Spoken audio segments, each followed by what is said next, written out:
we were just trying to figure out how to change our circumstances, how to make our mark in society, and do it on our own terms, in our own way, in our own voice. Hello, hello, hello.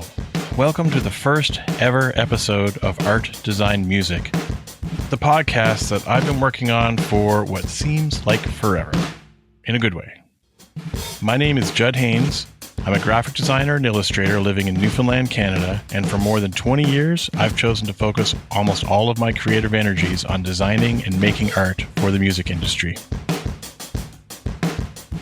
For many years, I've been checking the web, hoping someone would make a podcast focusing on visual artists that create iconic work for our favorite album covers, music videos, band merch, and tour posters. And from what I can see, it just hasn't been done yet.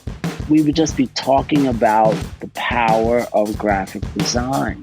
So I finally cracked and decided to give it a shot myself. I should probably state that I am not a broadcaster, I am not a reporter or a journalist, and up until today, I've never been a podcaster. So please, be gentle. I know I'm not great at this, but I promise you, I will get better. And like all things hip, it just caught fire. I was surrounded by people that wanted to make it. This season of the show will consist of 11 episodes. The first 10 are going to feature conversations with many of my design and art heroes. If it weren't for many of these artists, I might not be doing what I do for a living, and our music certainly wouldn't look nearly as cool as it does. Through these conversations, I get to learn the stories behind iconic work for everyone from AC/DC and Bruce Springsteen to Slayer, Prince, Beastie Boys, Run DMC, The Clash, Father John Misty, Fish, and dozens more. I asked my guests about what life decisions brought them to the point where they were able to have the opportunity to make art for many of the world's biggest bands. It's a deep dive into the minds behind our favorite album covers, posters, and music videos. Through the process, we laugh a lot, I'm shocked by some of what I hear, and I learn so much from each guest. I'm sure you're going to find nuggets of insight and joy in these conversations, and I thank you so much in advance for coming along for the ride. My first guest is Cey Adams, a legendary graffiti artist, graphic designer, and art director who has helped shape the visual voice of hip-hop. He remains one of the most important artists behind the biggest names in the industry. We cover a lot of ground, and his story is absolutely incredible.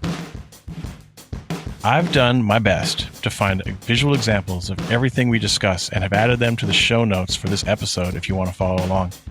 It's pretty weird launching an audio-only podcast that discusses visual art. And I get that you might be listening to this while driving or walking the dog, and looking up a website might just be impossible.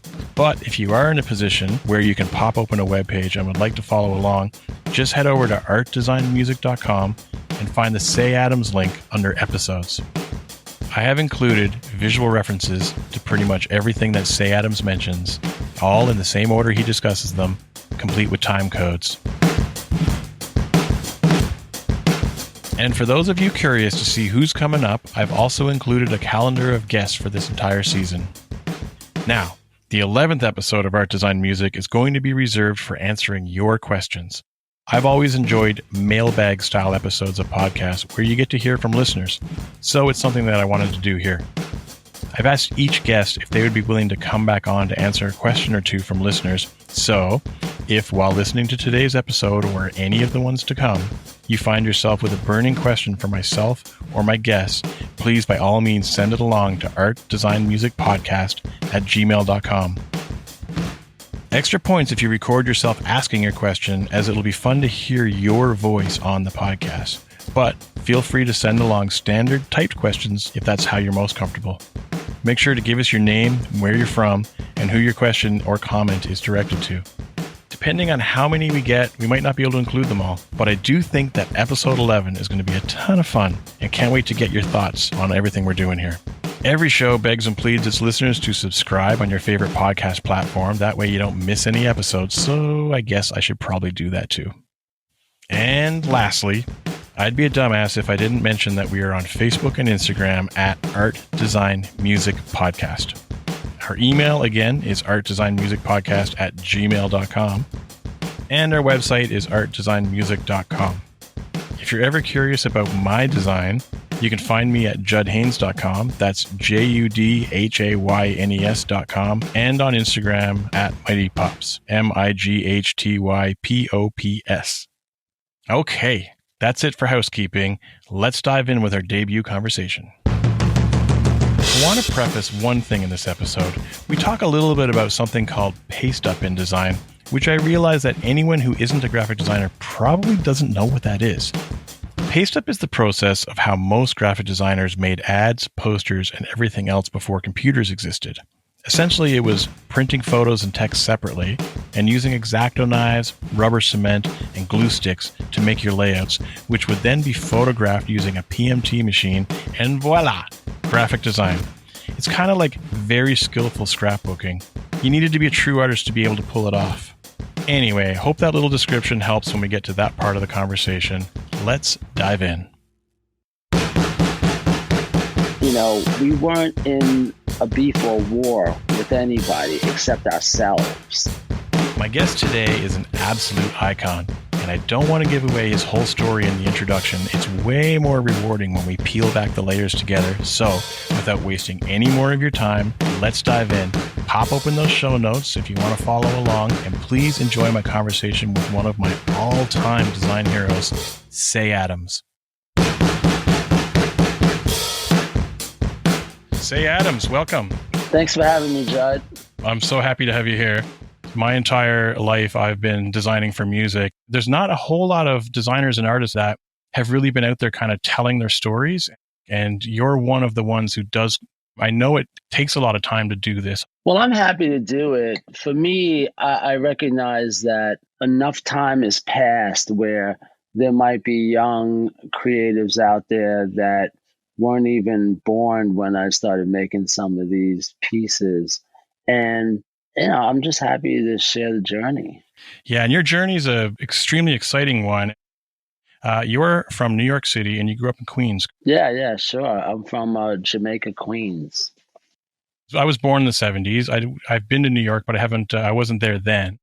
And but I mean, we all know that New York in the 70s was a much grittier place than it is now. And what kind of really has always interested me about you is art was always on your mind, even in a community where I'm sure, you know, art might not necessarily have been the easiest path, but right from a kid, art was always the only thing for you. Yeah, you know, it's funny to hear you say that because it brings it into focus a lot more. You know, obviously starting out as a graffiti artist as a teenager, that was sort of my first exposure when it came to hanging out with people that would influence me. Other than that, you know, when I was in grade school, I was always an artist and you know, drawing and doodling and all of it. But it didn't have the kind of impact that being out there as a teenager had, and obviously being introduced to graffiti.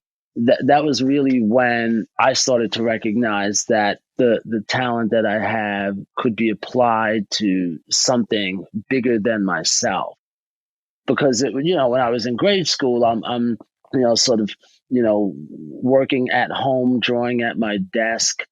I'm really sort of, you know, just focusing on what I'm doing, and the only people that are experiencing it are my family and school friends. So by the time I started doing graffiti, that's when my world sort of opened up quite a bit. And you know, and really what that means is wider than, you know, the neighborhood I lived in. And then all of a sudden I'm sort of reaching out to people in other boroughs, which might as well have been Mars, you know, considering where I came from. Yeah, and you were doing graffiti a lot on the train cars, right? So I mean, that would spread throughout the entire city. Yeah, that's how everybody that wrote graffiti, at least on that level, that's how they communicated. You tagged and you painted on subway trains, and it ran throughout the city, and it was a calling card in a lot of ways. And certainly some people did it for much longer. But to me, you know, it was a rush that, you know, you can't explain until you've actually taken the time to really look at it and feel the energy. And it's something that when I think back, it was really a wonderful time. Yeah, I saw a quote by you that about that time that to be a good graffiti artist or to not get caught essentially as a graffiti artist, you just have to be faster than the slowest guy in your crew. Yeah, I mean, that was the way I measured it because I had a fear of heights growing up, and I still do, but I found ways to conquer that fear. But when it came to things like sort of running on an elevated platform, and if you fall, you're falling, literally 40, maybe 50 feet, and certainly to your death. So there's a lot to be afraid of. And I was always really slow, but I realized all I had to do was be faster than the person behind me. And that would, basically save me from, not only getting caught, but getting hurt. And graffiti ended up being inadvertently your direct line to starting to work in the music industry, if I'm correct. A photographer was taking a photo, either, I don't remember if it was for Run DMC or for Public Enemy, and one of your pieces was going to be in the background of this photo or something, and then you went over and talked to them to kind of find out what was going on? You were 99.9% on target. There was a photographer named Butch Green. Now his name is Talib Haq. At the time, this is in the early 80s. This is like 1982 because Run DMC comes out in 1983, I think. And he was taking photographs, basically just background images for, I imagine the inside of their album cover. And he was taking a picture of a handball court that I had painted. And one of the guys in my crew basically went up to him and asked him some questions. And, it's literally a scene right out of a movie where everybody wants to know what your intentions are with these images and if there's any money to be made. And so I walked over to him after they alerted me that he was there because I was on the other side of the wall. He said he was taking these photographs for a group called Run DMC.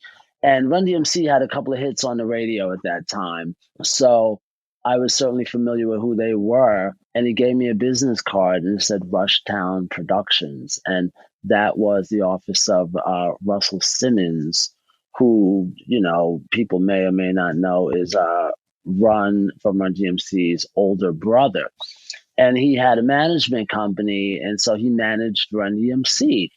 And so he gave me the business card. I went down to his office and I sat down with my little portfolio and I introduced myself to Russell right there on the spot. He put me to work and gave me an opportunity to do something with my graffiti that was different than tagging and painting trains and things. And so right from the start, I started designing, I'm saying designing in air quotes. I started designing flyers and T-shirts for, the bands when they would travel and do, live shows. But what's also incredible about this part of your story is that, again, you mentioned a minute ago, this was 1982. The domination of Photoshop and computers hadn't happened yet. So you basically had to learn the old paste up from scratch. Yeah. Which is not easy. I learned that as well. That was kind of like, I was right on the kind of the tail end of that leading into computers. And I mean, it's not an easy craft to pick up out of nowhere. But, there was nothing to compare it to.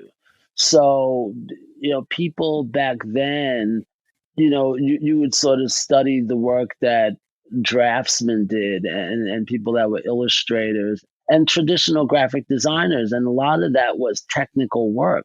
You had to know how to use certain tools and materials, and there was no way to fake it. If you didn't know how to do traditional print production, you couldn't make a flyer. You could design it or draw it by hand, but to prepare it to, for a pre-press to go to a printer, if there was a mistake, it all came out when the printer got a hold of your, mechanicals and they looked at your line work. And if things were off, it would print that way unless they fixed it. And I just realized that I had to study, and I bought books and I read them, and I didn't have a mentor that could teach me, so I had to figure it out for myself because there was no alternative to learning this craft. There was nothing to go back to. I had to figure it out. You had said that everything you knew about graphic design at that time was informed by Andy Warhol. Well, it's true. He was the only person that I knew that was a graphic designer.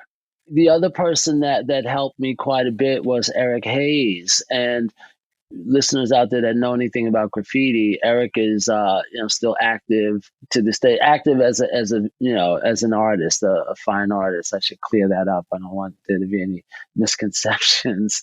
But Eric showed me quite a bit, and that was one of the things that sort of set me on my way because I realized that I had to master that craft of graphic design and I had to put my graffiti skills in my back pocket because those things were second nature to me. But really knowing how to do traditional cut and paste graphic design was the thing that was going to take me to that next level in terms of where I wanted to go professionally. I know you ended up actually meeting and hanging out with Warhol. Would that have been more kind of like the weekend party scene, or did you guys actually discuss kind of graphic design stuff back then? No, it was just hanging out in clubs and parties in a more social way. Andy wasn't very informative when you ask technical things, and I think a lot of that comes from him having a lot of people around him that assisted in a lot of the things that he did. But when he did focus on making work and things, and I had the opportunity to be around him, he was really gracious in terms of giving me little pointers, but you had to read between the lines with a lot of things. I've seen many interviews with him where he would be asked why he does things a certain way. He would always just say, because it's easier. And he was obviously saying that because he knew he's like basically going to get a rise out of his audience.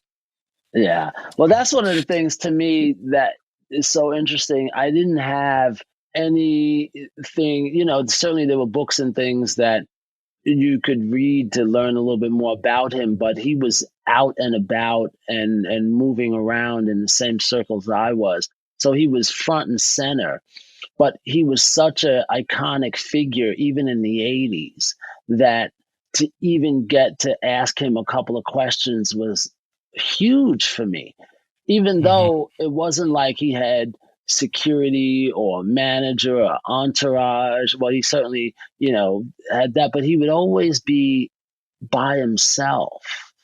And he was just such a small presence when you saw him in person that it was very difficult to imagine that this was this sort of iconic image that we sort of have in our heads today. Yes. You would just see him running around doing errands with a stack of interview magazines under his arm, just going door to door to record companies and other places downtown, restaurants and hot spots, dropping them off himself. Yeah. And that just always blew my mind that he was just there. Friend of mine who's also a graphic designer, he literally ran into Prince on the street in Toronto one time and knocked him to the ground and didn't realize it was Prince until he put his hand up to help this man up. Here's this person who is about as big as you can possibly be in the world as far as what the pedestals people have put them on and the celebrity. And he was just blending right into the street there in Toronto and people didn't even notice him. But that's also New York. Everybody comes here to make it. And so to see somebody like Andy Warhol during the day delivering magazines, at night in the clubs, at house parties, it was sort of just the way it was. And you accepted it for what it was. It wasn't like I could go home and tell my parents that I was hanging out with Andy Warhol and they were like, who? Yeah. My brothers didn't care. My sisters didn't care. It didn't mean anything to anybody except me. Yeah. So I want to jump just a couple years forward and just ask you one last question about learning the craft of graphic design. So now we're a few years later, and it's when kind of computers are coming on board. And when that transition from the old style of paste up to the computer world started to kind of happen, was that something that you embraced?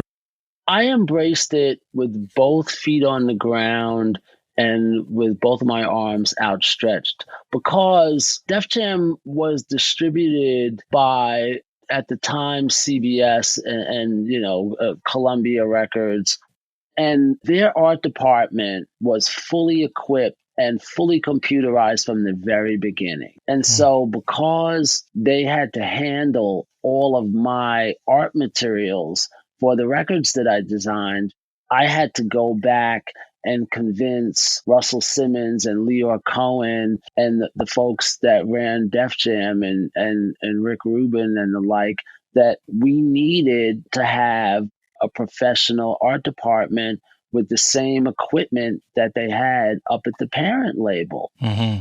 And that was the thing that sort of helped me have a bargaining chip, if you will, because they didn't want to spend money on those kinds of things. Like what's a computer?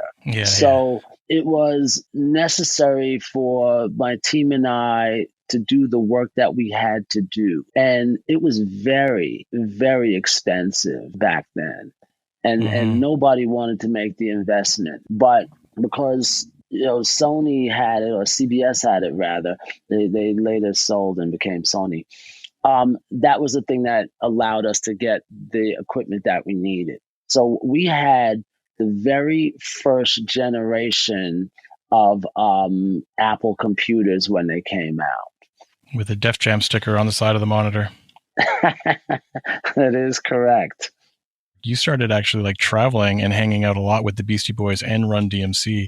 What I'm wondering is when you were on those tours with these bands, was this again more as a social thing, or did you have a job on those tours? No.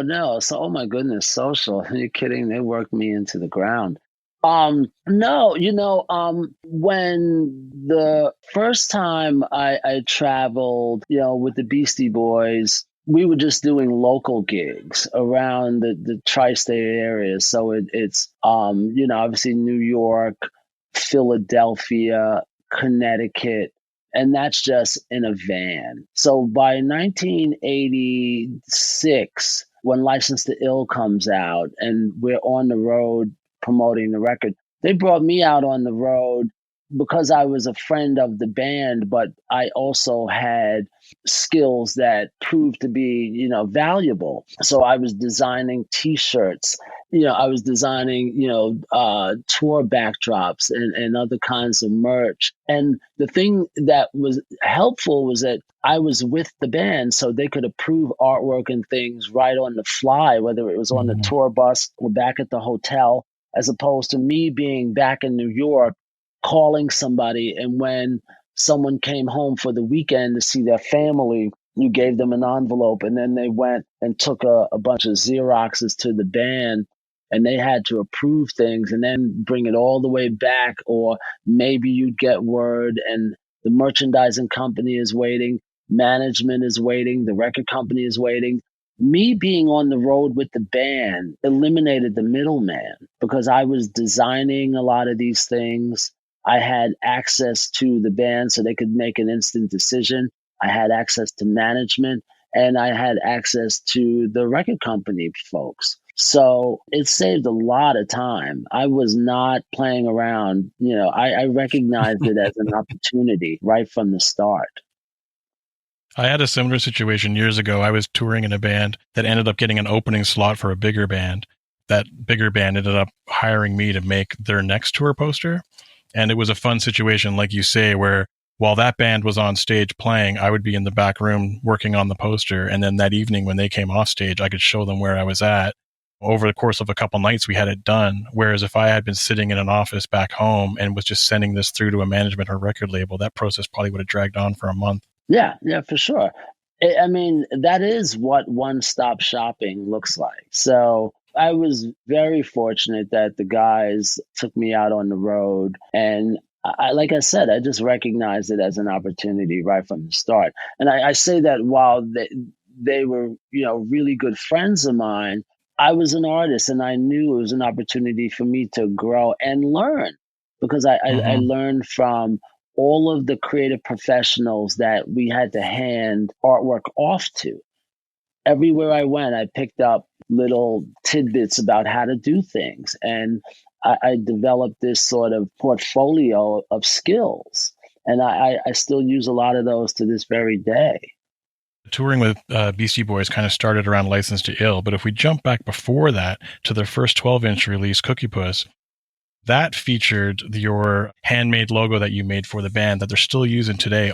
Was that kind of your first band logo, or had you been making them before that? No, that was the first thing that I had done. And I have to mention that my friend Dave Skilkin, who was also a friend of the Beastie Boys, had designed the back cover lettering. And so the guys in the band thought it would be fun if Dave and I worked together to make this single.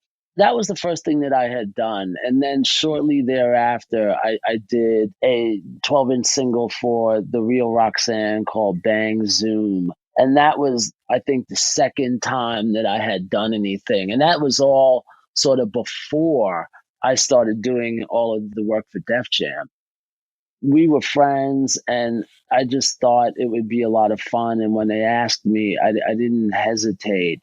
And there wasn't a lot to it. It was one single, and the five of us sat down and sort of figured out what we wanted to do. And then Dave and I executed, and it was printed. And before you know it, that was the end of that.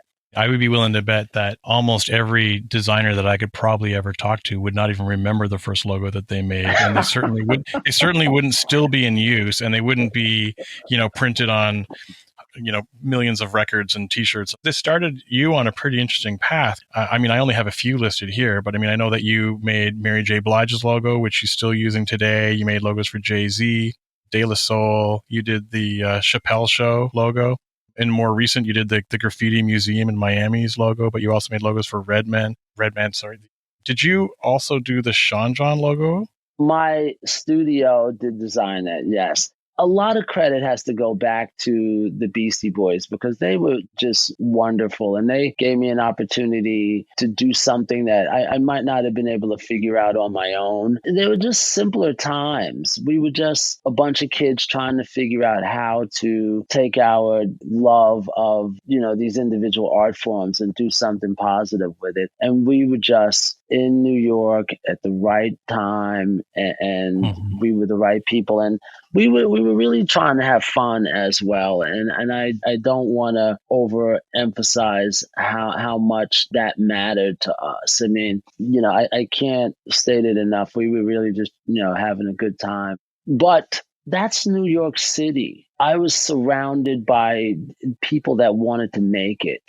There was just creative energy all around us. And I just knew that I've always had a love of sports, and logos were the thing that people saw first and foremost. Even beyond the record, if there was a T-shirt, it was going to have the logo on it. There were street snipes or billboards, it was going to have the logo on it. And so my idea was that was the first thing that people interacted with when it came to certain bands. That was why I always wanted to design all the logos for our records.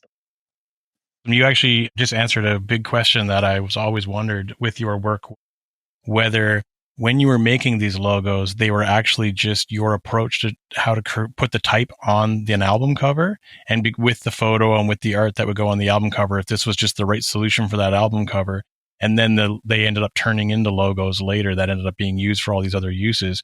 But it sounds like you're saying right from the beginning, you always kind of knew that all of these were going to be used for so many other uses other than just an album cover. So you were approaching them with that in mind. Oh, yeah, sure. I mean, if you look at, especially in the 70s, when you look at a lot of those records, so much thought went into the logo. That was how you communicated with your audience. So coming into the 80s, I was aware of that. I remember having these intense conversations with Chuck D during late nights at Def Jam when we'd all be hanging out at the office, and we would just be talking about the power of graphic design. And logos were, they were just something that stood out. And so having this sort of graffiti sensibility where you're tagging your name every day the same way over and over and over again without realizing it, that is a logo. I was fortunate that I had a graphic sensibility before I even knew what the term meant. And also, it was the early days of branding. So when I was doing this, it was all about repetition. And that's what a logo is all about. It's just, this thing that people see over and over and over and over again. And then all of a sudden, it's embedded in your brain. So there's recognition.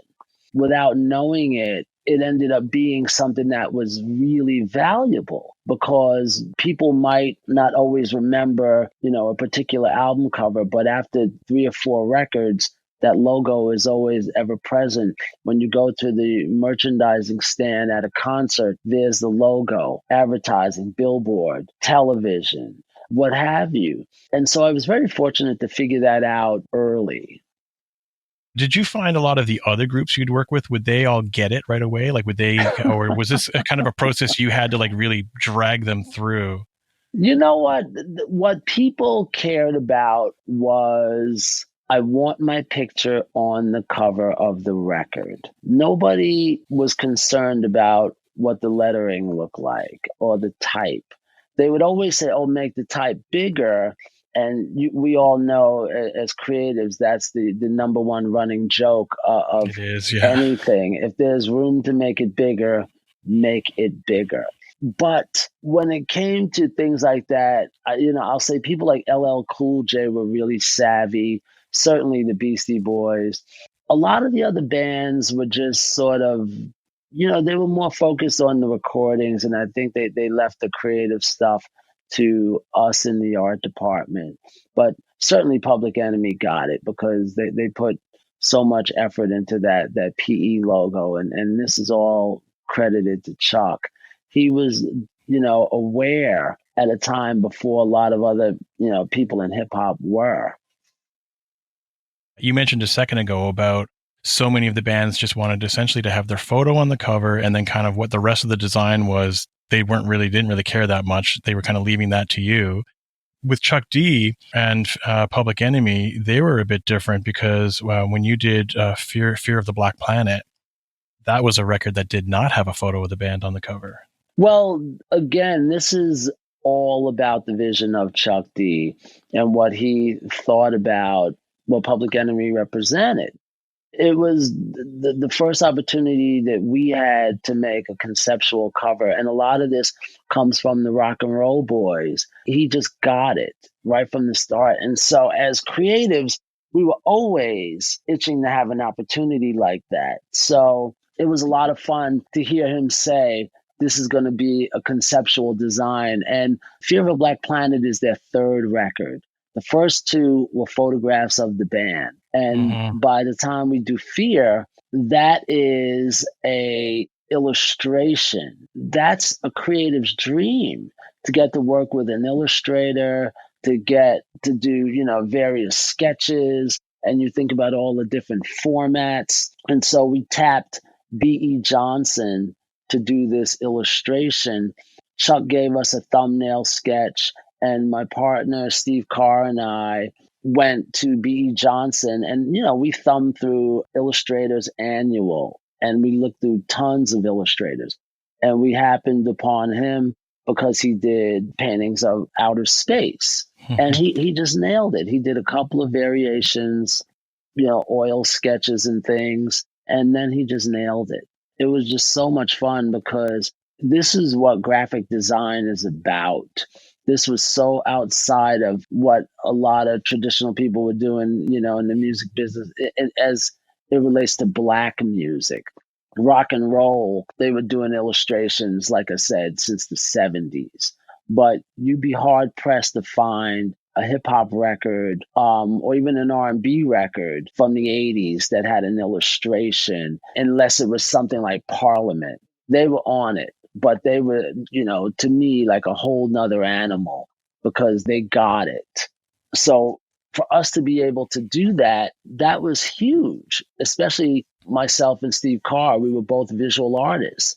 It was a dream. Did B.E. Johnson know who Public Enemy were when you first contacted him? No, absolutely not. He did not know who they were, but we encouraged him to do some research and ask some of the kids in his neighborhood and see what they think. And certainly he took our advice, and then he was all about it. And needless to say, it didn't affect the job that he was going to do. But I think he, for the first time, got a little taste of street cred. Yeah, if he was just drawing space pictures before that all the time, his clientele probably wasn't nearly as cool as Public Enemy. Well, you could say that they were out of this world because his main client was NASA. Oh, wow. Whew. I guess if you're drawing space images, that's the client you want. Yeah. When you started taking all these designs that you're talking about and then heading up to the parent company or the distribution office that you mentioned earlier that had all the fancy computers in it, did they get what you were doing? No, not at all. Without sort of going into too much detail, we were a rap label. We were downtown. They were uptown. And we were urban, we were hard, and we were kids. That was the other thing. Steve and I were maybe half the age of the average person that worked in the creative department uptown. And not only did they not get it, they just didn't care.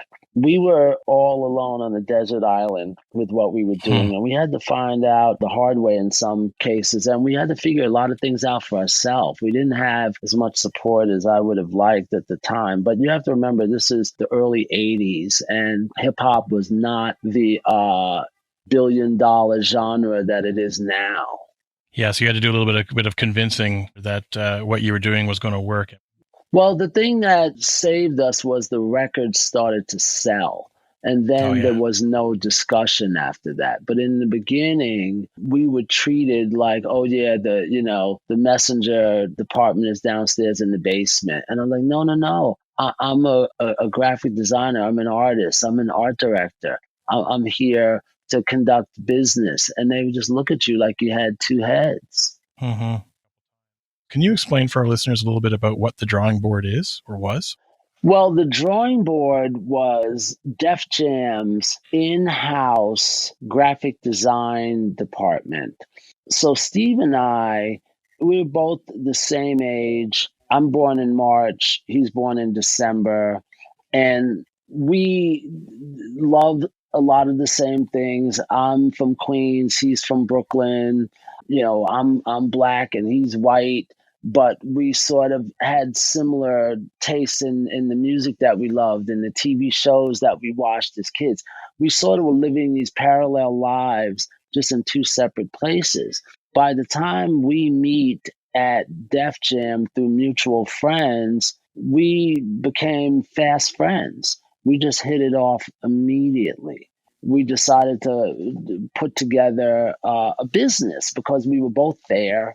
We saw opportunities all around us. We were both visual artists. And so we decided to put together a design firm because we were both doing design. And we decided to call it the drawing board because it was sort of this thought that whenever you make a mistake or things go wrong or you screw up, you always got to go back to the drawing board.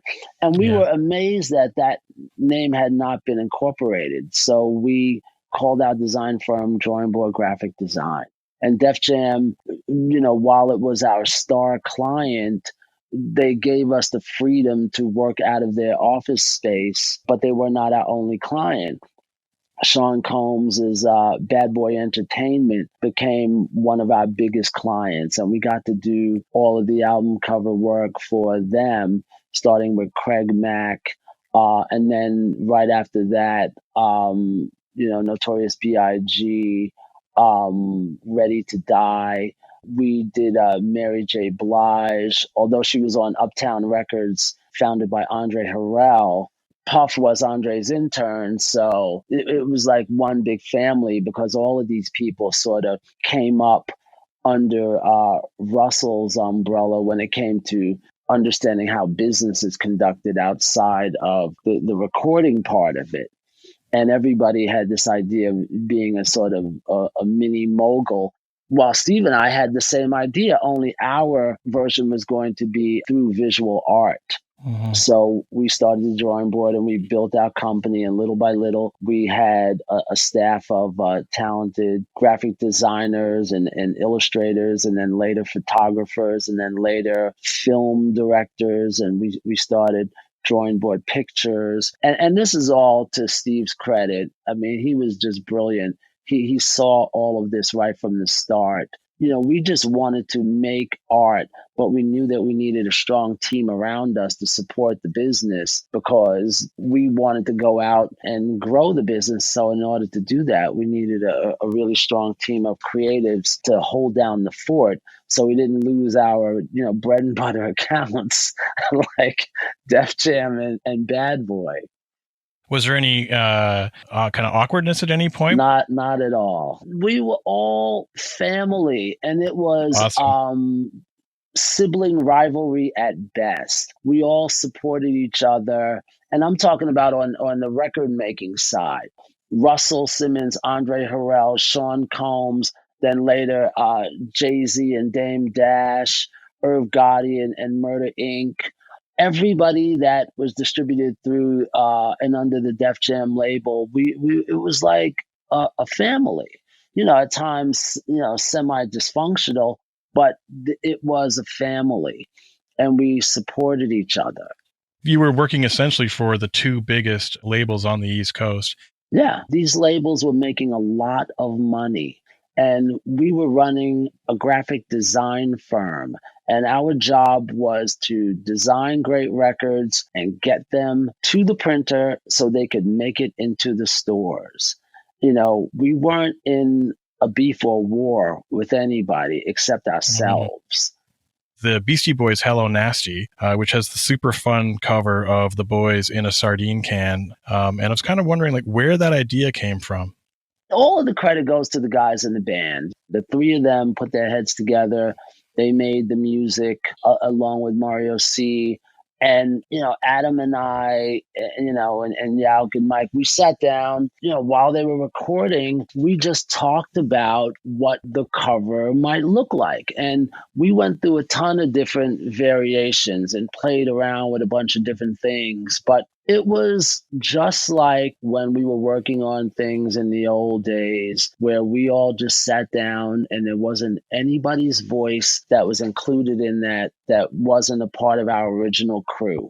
That's what made it so much fun for me. Although they had become huge, the drawing board was doing really well. When it came to Beastie Boys projects, it was Adam, and Mike, and me. And that was how we made decisions. Even though, Steve is my buddy and my partner and all of it, by the time we're doing Hello Nasty, Drawing Board Pictures is already flying. And Steve is off to the races doing film and video stuff. So, this is working with family. There were no outside influences. One of our designers, Bill McMullen, did a lot of great illustrations for the record. And, he was a whiz, probably still is, at Photoshop.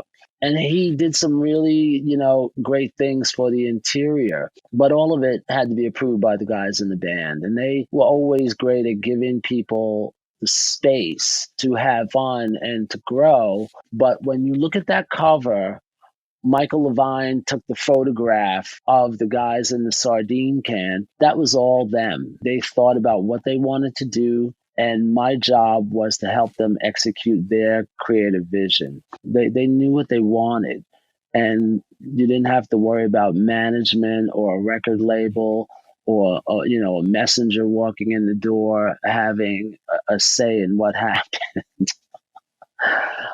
It's one of the things that I love about thinking about those early records is that it was a really simple process in terms of hierarchy and approval. And I was in the room with the people that were going to make those decisions. Yeah, and at that point, you've all, as a group, had proven yourself so many times over that I'm sure it was like full leeway to do whatever you want. Well, thanks for indulging me, Jose, on a bunch of like old kind of deep cut record talk. I want to ask you some questions about what you've been doing kind of since Def Jam. And I've been loving watching all the Trusted Brands pieces that you've been putting out. Can you explain for our listeners what Trusted Brands is?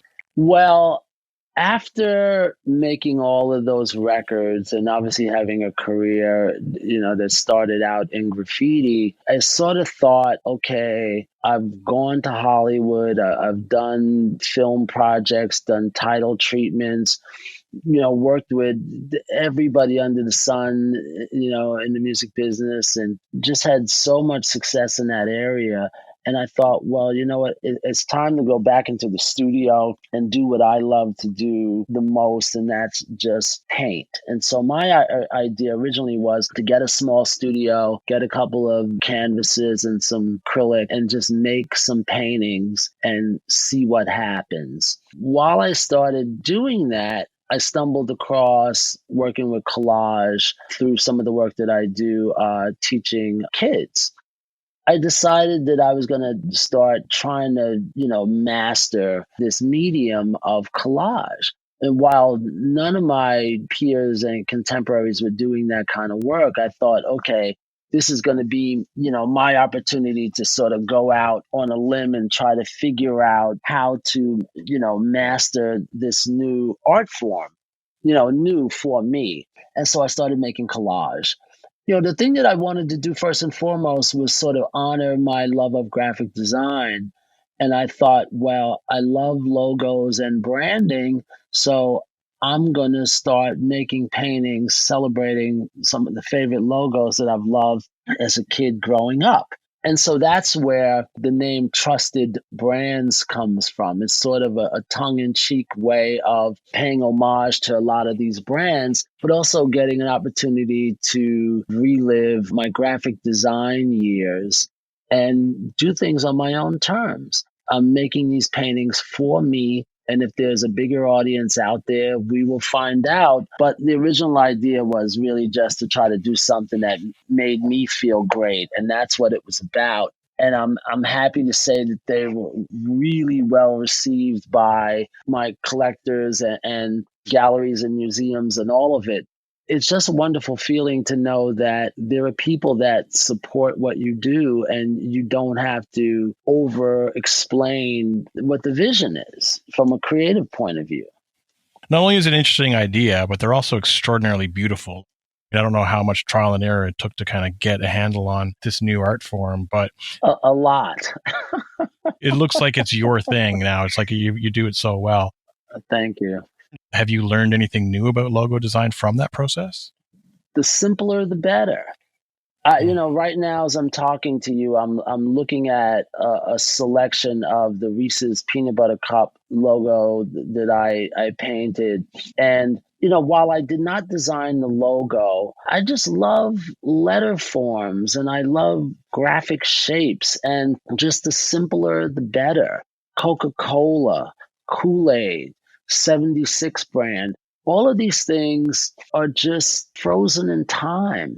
And when I get an opportunity to, no pun intended, put a fresh coat of paint on them, it's just a joy because people see it and they immediately connect with it. And that's the thing that I love so much is that, if you're somebody that grew up during that, that particular era, you understand what you're looking at. And it gives you this warm feeling, appreciation. And that's then sort of turned around onto me. I'm happy that I decided to do something that makes me smile and makes other people happy as well.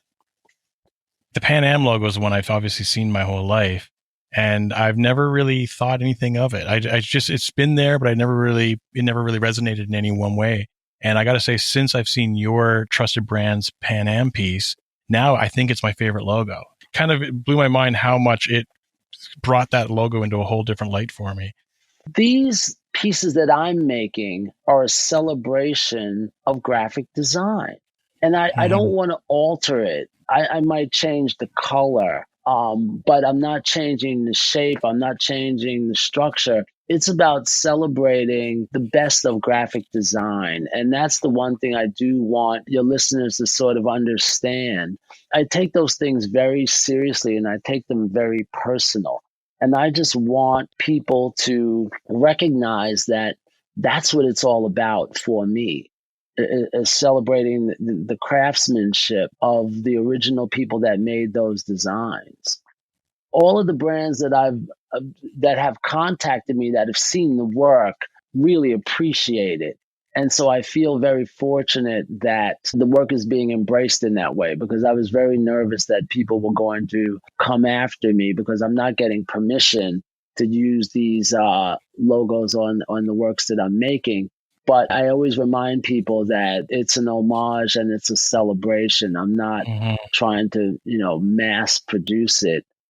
It's actually funny you mentioned about the brands reaching out to you. I'm glad to hear that they've all been positive. Tell me about the Adidas sneakers and tracksuits that you designed. As I mentioned, being on tour with Beastie Boys for many years, I was with the boys in, I think, 2004.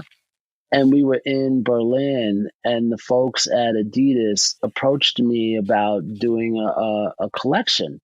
And, I jumped at the opportunity. This is sort of the early days of brands sort of giving individuals their own lines. Certainly, athletes had them and musicians and all of it, but this is the early days of creatives sort of having their own, signature brand. And so when Adidas approached me, I jumped at the chance. And because I had been on the road with the Beasties photographing shows and things backstage, and, I had these sort of candid moments, I thought I would do an homage to the early days when we all came up together. And so I did this light blue series of tracksuits and shoes. It was really just trying to, like I said before, shine a light on some of those early years when, our main goal was to just have a good time and enjoy each other's company while we were, making our work. Yeah, they're really fun, and I would say they're actually probably have become quite collectible in that too. Yeah, and if I would have understood the power of time, I would have held on to a lot of those things. Yeah. I gave them all away to family and friends and whatnot. And, it was a lot of fun to give each one of the boys a tracksuit and a pair of shoes with their likeness on it. And it was just so much fun to be able to do that and to see how much they loved it and appreciated it as well. Well, yeah, I mean, the only other way really to get your name on the side of a pair of sneakers is to be an incredible basketball player. So I've been noticing on your Instagram lately, and I've been checking out the pieces. They seem really fun, and you got these books, this mashup series that you're doing with photography and art. Yeah, well, the mashup is a collaboration between my friend photographer Jeanette Beckman, myself, and 29 other visual artists Wow. that I've known through graffiti, visual art, street art. It was just a little art project that myself and my friends did. And the idea was that we were just going to showcase Jeanette's classic photography of hip hop artists and sort of juxtapose that with the work of the visual artists and just have fun and have people draw and paint on top of her photographs. And like all things hip, it just caught fire. Everybody that saw it got it. So, it's combining Jeanette's photography of LL Cool J with a beautiful graphic by Queen Andrea or Muck or any of the other artists that worked on them, Zephyr doing, a graphic over Run DMC, Lee Quinones on Public Enemy. I did my first one as an homage to Keith Haring. And Hmm. it was just something that we did to have fun, and naturally it was well received. But it was created, just as a way of trying to do a little art project where we had creative control and we were just gonna have some fun. I will say it was never lost on me that it was this amazing band of creatives. When you think about the history of Jeanette Beckman and all of these amazing visual artists from the 70s and the 80s, combined with these iconic musicians and visual artists, you can't go wrong. It's the Justice League. Or the Avengers, depending on right which side you're on. I'm glad you made a comic book reference, actually. You've always kind of mentioned that comic book art was something that influenced you when you were a kid, obviously pre-graffiti. I'm a comic book collector myself, and I collect comic book art, like the actual art panels. Was there any specific artists that as a kid you followed? Yeah, Neil Adams was a big hero of mine, and Bill Sienkiewicz. And we got to work with him on EPMD's Business as Usual album cover. Oh, And wow. again, that was all just Steve and I, Steve Carr, that is, us getting an opportunity to have some fun with some of the things that we loved and nobody getting in the way. And the guys in the band got it. We just had a blast making that record and getting to, sort of relive our childhood years again. We're hiring an illustrator. Yeah, Wow. exactly. And you're also working on, I don't think this is out yet, a coffee table book that's just going to kind of be your entire life and career in art. Well, you know what? There are two things. I'm working on a coffee table book about the history of my career from the 70s to present day. But then in May, a coffee table book is going to drop from the National Museum of African American History and Culture and Folkways Recordings, called the Smithsonian Anthology of Hip Hop and Rap. It's a coffee table book and a box set, a CD box set that has over 150 songs in it. I've been working on this project for years, and it's the Smithsonian, so it's going to be great. But it's the first time that I've got an opportunity to incorporate everybody that I love under one umbrella. All of my favorite illustrators, photographers, and have all of these people come together to, help me put this one beautiful book together. And it's going to be a treat for anybody that loves hip hop because it just, like I said, it starts in the 70s and goes right up to present day. And so it's just a treat to be able to have all of those people collaborating on this one giant project. And it's great for young people that want to learn about the history of hip hop and also see all these beautiful photographs that help illustrate the story. Yeah, I'll be looking for that then as well. Do you work on any records still now, or is that part of your life you've kind of moved on from? I might if I was asked, but I have to be in love with the music first and foremost. And I do get requests from time to time through some of the little independent channels, but my focus is primarily in the studio. And, the business has just changed so much and everything is digital. And so I don't know what that really even looks like. I mean, who knows? If somebody wanted to do a vinyl edition, I'd jump at the chance. Right. Yeah, it's got to be something that you can hold in your hand, or else, sort of, what's the point? Yeah, when you were a kid, going back again to the early days when you were tagging, the train cars and running from the cops and all the kind of fun adrenaline of, not trying to fall because you're afraid of heights and all these things. You guys knew that the art you were making was important and it had its place. But did you in any way think at that time that later in your life you would be like designing a logo for like a graffiti museum? No, no, not at all. I mean, like the concept of history and longevity never even occurred to me. The idea that there would even be a cultural institution like a museum that celebrates graffiti was just not even something I could wrap my mind around.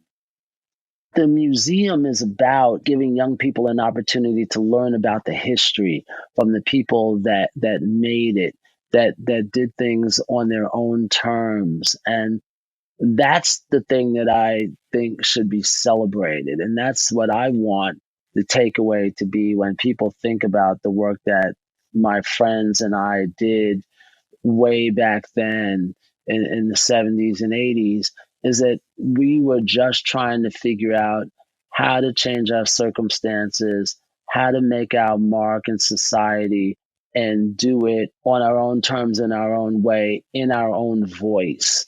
That's the thing that I'm the most proud of when I think about what it was like growing up at that time. And so for there to be a museum of graffiti and to tell that story, I think we've come completely full circle.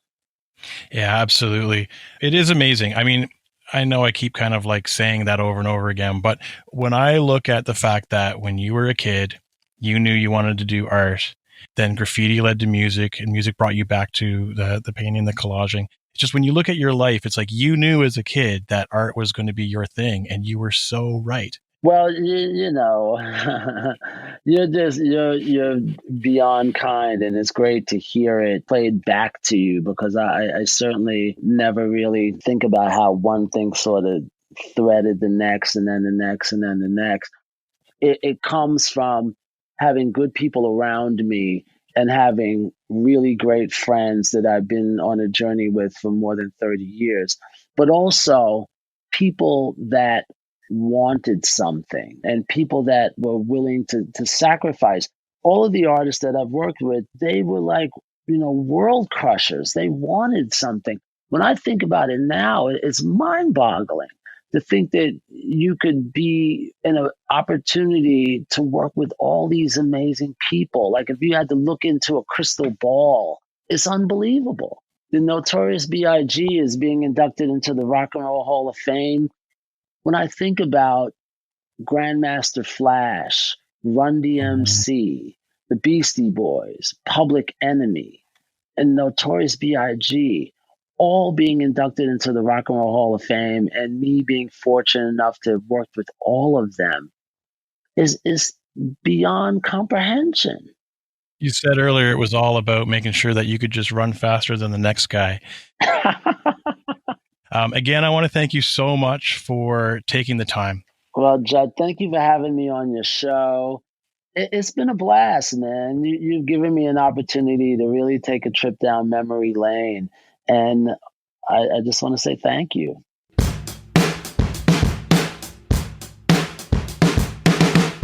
And there you go. That was my conversation with the incredibly inspiring Cey Adams. I learned so much, and especially loved when he said that everywhere he went, he viewed it as an opportunity to grow and learn, picking up little tidbits about how to do things. So true, so true, so true. If he hadn't started out as a graffiti artist, he wouldn't have been hired to design the first logo for the Beastie Boys. Never afraid to grow and push the limits of his own capabilities, he then went on to learn the craft of graphic design entirely by himself.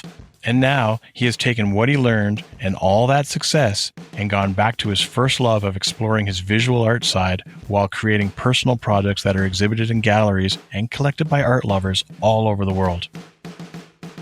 He alluded over and over to moments when people didn't understand what he was trying to do.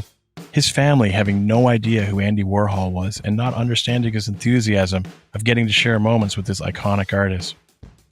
The Uptown record label execs not understanding the power of hip-hop.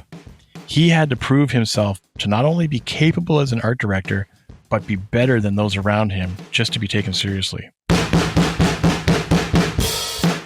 He never listened to the naysayers. He pushed and pushed until he and his clients were heard.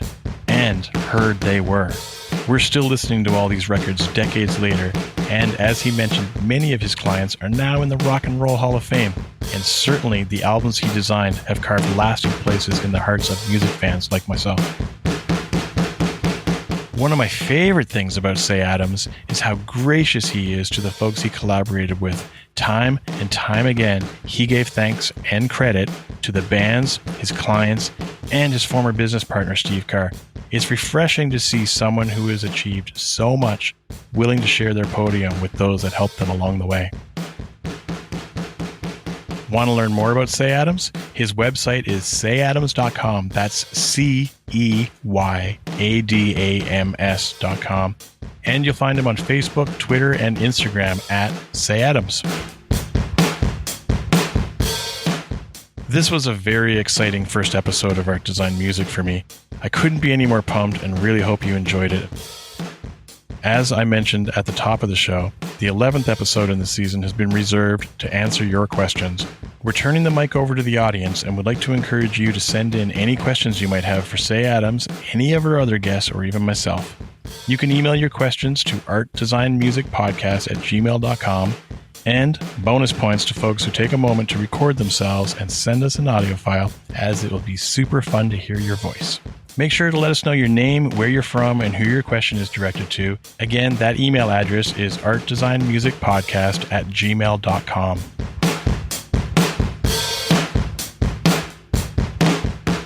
I want to send out a massive thank you to one of the best drummers in Canada, Lowell Campbell, who played and recorded all the beats you heard in this episode.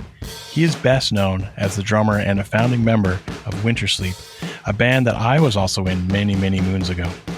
We've been friends for over 20 years and have shared many adventures together. I'm excited that he's along for this podcast journey, and you'll be hearing a lot more of him. Check out wintersleep.com for more of Lowell's amazing drum chops. Apparently, it's extremely helpful if you are enjoying the show to subscribe and also leave a review. It only takes a few seconds and doesn't cost anything, but the damn algorithms put a lot of weight in those reviews. So if you want to help us feed the machine and maybe pick up a bunch of new listeners, please take 10 seconds and say something nice about the show, and maybe we'll start showing up in search engines. We're on Facebook and Instagram at Art Design Music Podcast. As a little incentive to try and boost our Facebook and Instagram numbers, I'm going to give away a little something that ties into each of the guests of the podcast. Starting with a book Cey Adams and his friend Bill Adler wrote called Definition, The Art and Design of Hip Hop.